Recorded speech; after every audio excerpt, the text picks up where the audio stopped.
Спортқа қойылған ақшалар, чоң ұтыштар, тез арада төлемдер, ишенимді букмекер.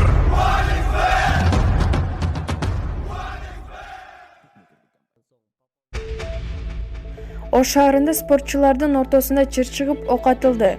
Бул тууралуу Турмуш басылмасынын өздүк булактары билдирди.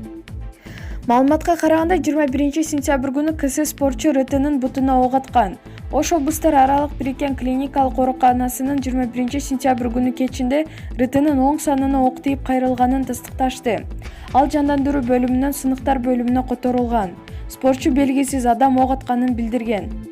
Бирок РТ окуяны четке кагып, учурда үйүндө экенин билдирди. Алдын ала маалыматтарга караганда окуя 21 сентябрь күнү кечинде Кара Суу районунун Фуркат айылында болгон.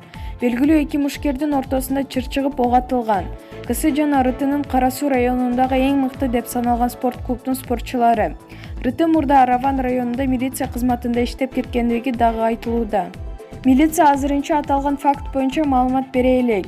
Аталган спортчулар тууралуу эмне белгилүү? РТ Түштүк Кореяда өткөн ММА боюнча Азия чемпионатында коло медаль тагынган. Макаода өткөн мелдеште дүйнө чемпиону аталган. КС Ош шаардык дене тарбия жана спорт комитетин жетектейт. Валетудо боюнча Азия жана Евразиянын чемпиону, кикбоксинг, самбо жана көчүрмө самбо боюнча спорт чебери. Маалымат булагы элдик медиа.